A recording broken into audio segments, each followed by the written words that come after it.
Assalamualaikum teman-teman, apa kabar? Semoga kalian semua selalu diberi kesehatan dan tetap dalam lindungan Allah Subhanahu wa Ta'ala. Amin. Nah, dalam materi ini, saya Risti Ramadhani bersama teman-teman saya, Astri Masrofah, binti Saidatul Husna, dan Maulidina Yuniatul Thayyibah akan menjelaskan tentang perkembangan emosi dalam mata kuliah sosio-emosional yang diampu oleh Ibu Ratna Nila Puspitasari.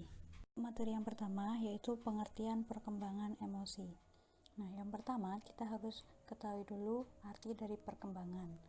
Perkembangan adalah perubahan yang dialami individu atau organisme menuju tingkat kedewasaannya atau kematangannya yang berlangsung secara sistematis, progresif, dan berkesinambungan baik menyangkut fisik maupun psikis.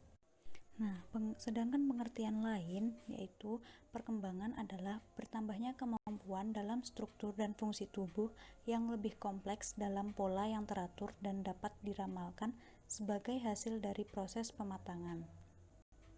Perkembangan dapat diartikan sebagai perubahan yang sistematis, progresif, dan berkesinambungan dalam diri individu sejak lahir hingga akhir hayat. Yang selanjutnya yaitu pengertian emosi. Emosi berasal dari kata emotus atau emover yang berarti sesuatu yang mendorong terhadap sesuatu. Emosi adalah perasaan atau afeksi yang timbul ketika seseorang sedang berada dalam suatu keadaan atau situasi interaksi yang dianggap penting. Emosi diwakili oleh perilaku yang mengekspresikan kenyamanan atau ketidaknyamanan terhadap keadaan atau interaksi yang dialami. Emosi juga bisa berbentuk sesuatu yang spesifik, seperti rasa senang, rasa takut, rasa marah, dan seterusnya, tergantung dari interaksi yang dialami. Poin selanjutnya yaitu tentang tahap perkembangan emosi. Perkembangan emosi pada anak melalui beberapa fase, yaitu yang pertama fase bayi, mulai dari usia bayi hingga 18 bulan. Perkembangan emosi ini yaitu dimulai pada usia bayi. Ibu yang memberikan ASI secara teratur itu akan memberikan rasa aman pada bayi. Itu bentuk perkembangannya. Terus pada minggu ketiga dan keempat, bayi akan mulai tersenyum jika ia merasa nyaman dan tenang. Pada minggu ke-8, bayi akan mulai tersenyum juga, tetapi jika melihat wajah dan suara orang di sekitarnya. Pada bulan ke-8, bayi mulai belajar mengekspresikan emosi seperti gembira, terkejut, marah, dan takut. Pada bulan ke-12 sampai ke-15, bayi akan merasa gelisah jika ia dihampiri orang asing yang belum dikenalnya. Dan pada usia 18 bulan, perkembangan emosinya itu bayi akan mulai mengamati dan meniru reaksi emosi yang ditujukan orang-orang yang berada di sekitarnya dalam merespon kejadian tertentu. Selanjutnya yaitu yang kedua usia 18 bulan sampai 3 tahun. Pada fase ini perkembangan emosinya yaitu seperti anak mulai bisa membedakan mana yang benar dan mana yang salah. Terus anak mulai memahami sebab akibat. Terus pada usia 2 tahun mereka belum mampu mengekspresikan emosi, tetapi mereka mengungkapkan emosinya yaitu menggunakan ekspresi wajah atau tindakan. Lalu pada usia 2 sampai 3 tahun mereka akan mulai bisa mengekspresikan emosinya melalui bahasa verbal. Selanjutnya yang ketiga yaitu fase prasekolah, yaitu usia antara 3 sampai 5 tahun. Pada fase ini anak akan mulai belajar dan menjalin hubungan pertemanan yang baik dengan anak-anak yang lain, mulai bisa bergurau atau melucu, serta mulai mampu merasakan apa yang dirasakan oleh orang lain. Fase ini juga anak untuk pertama kali mampu memahami bahwa satu peristiwa itu bisa menimbulkan reaksi emosional yang berbeda pada beberapa orang. Misalnya, suatu pertandingan bola itu akan membuat pemenang merasa senang, tetapi sementara juga akan membuat lawannya yang kalah itu akan merasa sedih. Fase selanjutnya yaitu fase anak sekolah, yaitu dimulai usia dari 5 sampai 12 tahun. Pada fase ini perkembangan emosinya mulai berkembang seperti anak sudah mampu menjaga rahasia. Lalu mereka mampu menginternalisasikan rasa malu dan bangga. Mereka juga mampu belajar apa yang membuat dirinya sedih, marah, atau takut, sehingga belajar adaptasi agar emosi tersebut dapat dikontrol. Lalu mereka juga pada fase ini mereka juga bisa mengontrol emosinya sendiri. Yang terakhir yaitu fase dewasa.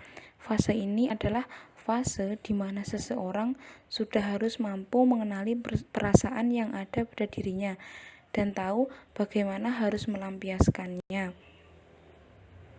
Jadi, dari beberapa penjelasan saya tadi dapat disimpulkan bahwa perkembangan emosi pada masing-masing anak itu berbeda-beda, tergantung pada faktor yang mempengaruhinya. Yang poin C yaitu faktor-faktor yang mempengaruhi emosi. Yang pertama, keadaan anak, seperti cacat tubuh. Anak akan mudah tersinggung dan merendah diri dengan adanya cacat tubuh tersebut. Kemudian yang kedua yaitu faktor belajar. Di sini faktor belajar meliputi belajar dengan coba-coba, belajar dengan meniru, belajar dengan bimbingan dan pengawasan, belajar dengan mempersamakan diri, dan yang terakhir belajar dengan pengondisian. Kemudian di poin ketiga yaitu ada konflik-konflik dalam proses perkembangan. Dan yang terakhir yaitu lingkungan keluarga. Lingkungan keluarga di sini adalah bagaimana keluarga tersebut mendidik anaknya dengan baik. Jadi di dalam keluarga itu merupakan madrasah utama bagi anak. Karena pada saat dari lahir sampai dewasa nanti, di dalam keluargalah anak pertama kali belajar. Macam-macam emosi ada 4. Yang pertama gembira, marah, takut, dan sedih. Yang pertama gembira. Pada umumnya perasaan gembira dan senang diekspresikan dengan tertawa atau tersenyum. Perasaan gembira ini juga dalam aktivitas kreatif pada saat menemukan sesuatu, mencapai kemenangan ataupun aktivitas stres. Selanjutnya yang kedua, marah. Maksudnya di sini emosi marah terjadi pada saat individu merasa dihambat, frustasi karena tidak mencapai yang diinginkan, dicerca orang, diganggu, dihadapkan pada suatu tuntutan yang berlawanan dengan keinginannya. Menguraikan ekspresi wajah tak kalah marah yang ditandai dengan dahi yang berkerut, membesarnya cuping hidung. Yang ketiga, takut. Perasaan takut merupakan bentuk emosi yang menunjukkan adanya bahaya. Perasaan takut mengembangkan sinyal-sinyal adanya bahaya dan menuntut individu untuk bergerak dan bertindak. Yang terakhir, sedih. Maksudnya di sini dalam kehidupan individu akan serasa sedih pada saat ia berpisah dan yang lain, terutama berpisah dengan orang-orang yang dicintainya. Ekspresi kesedihan individu biasanya ditandai dengan alis dan kening mengerut ke atas dan mendalam.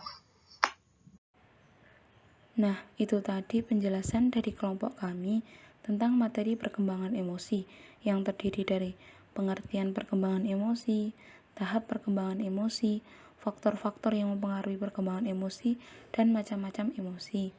Semoga teman-teman bisa memahami dan mengerti penjelasan dari kami. Apabila dalam penjelasan kami terdapat banyak salah kata, kami mohon maaf. Terima kasih sudah menonton. Semoga video ini bermanfaat.